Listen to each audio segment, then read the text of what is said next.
चुतिया ससुरा बाउ की छोरी के भयो सत्य किन गाली गरे मेरो बाउले के बिगाडेको छैन मेरो बाउले तिम्रो तेरो बाउले त पहिला तँलाई नि जन्माएर बिगाड्यो नि मेरो बाउले मलाई नजन्माएको भए तिमी अहिलेसम्म सिंगल नै हुन्थ्यौ यत्राको सिंगल हुन्थे अझै पनि मसँग बिहे गर्नको लागि चन्द्रमती बेलमती फुलमती तेलमती र बेलमती रेडी छ क्या बोला तू नाप्यो तिमी जस्तो डुङडुङटी गनाउने मान्छेसँग पनि कसले बिहे गरेर खोइ तैले त गरिस् त मसँग बिहे मेरो त भाग्य फुटेको थियो जो तिमीसँग बिहे गरे मैले तेरो अनुहार हेर्दा नै वाक्य लागिसक्यो मलाई त्यही भएर त मुख बाटेर राखेको मैले त डिभोर्स दे मलाई यत्राको दिन्छु डिभोर्स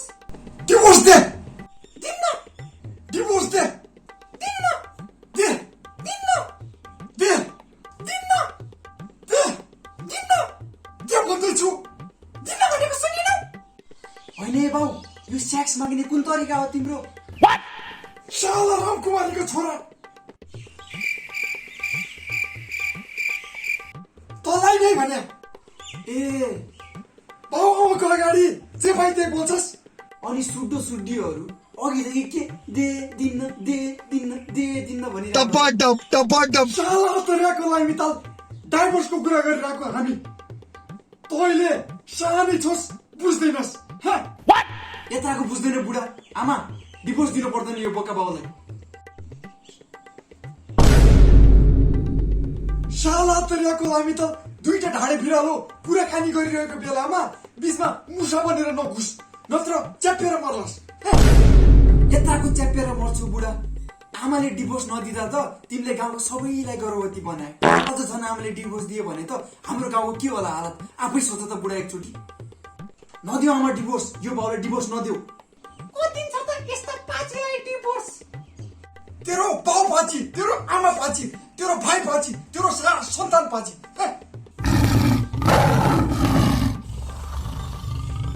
अनि तेरो यो छोरा खण्डरामनी पाची हेर बाउ आमाको माइतीको बारेमा जे पनि भन मलाई बाल मतलब भएन के रे तर मेरो बारेमा चाहिँ केही नि नभन शाला तरिकाको लागि त को होस् र त तिम्रो छोरा शाला जबरजस्ती जन्मेको जस्तो अब म जबरजस्ती जन्मे कि कसरी जन्मे त्यो त तिमीलाई नै थाहा होला नि त्यो तेरी आमालाई नै सोध आमा म कसरी जन्मे खासै भन्न त नहुने हो तर तँलाई जन्माउने हाम्रो मनै थिएन मैले तेरो बाउलाई अस्थायी साधन यानि कि कन्डम प्रयोग गरौँ भने तर तेरो बाउ त भने कन्डम प्रयोग गर्दा मजा हुन्न बुढी भन्ने अनि बिना कन्डम हामीले सेक्स गर्यो अनि त जन्मिहाल्यो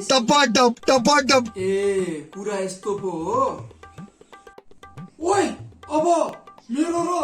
तेरी आमाको डिभोर्स हुने भइहाल्यो अब भन त कोसँग बस्छस् कोहीसँग नि बस्दिन म मेरो अंश छुट्याइदेऊ म अलग्गै बस्छु यात्राको सम्पत्ति तँलाई आफै कमाएर खा बुढा कमाउँछु खुब तिमी भने हजुरबाउको सम्बन्धीमा मोज गर्ने त्यसको लागि त खप्परमा लेखेर आउनु पर्छ खप्परमा मलाई अरू केही थाहा छैन यदि तपाईहरू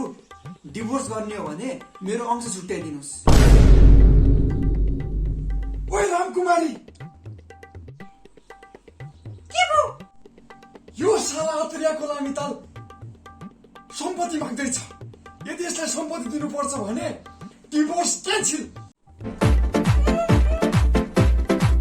बल्ल आयो साला बुढो लाइनमा ओइ साला अत्रियाको लागि त जा गएर किताब पढ ल अनि बुढी जा चिया बनाएर ल्या त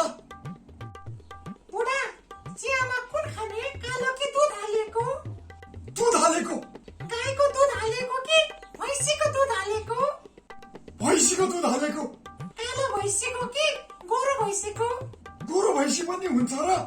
कालो भैँसीको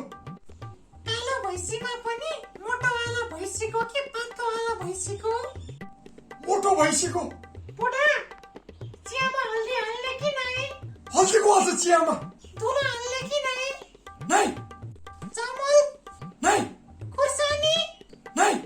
अदरक हाल्ने चियापत्ती हाल्ने अरू के हाल्ने अरू केही नि हाल्नु पर्दैन त्यसपछि त चिया बनिहाल्यो नि हे बुढा खासमा मैले चिया बनाउन बिर्सिसकेको थिएँ कि त्यसैले तिमीलाई के हाल्ने के नहाल्ने भनेर सोधेको नि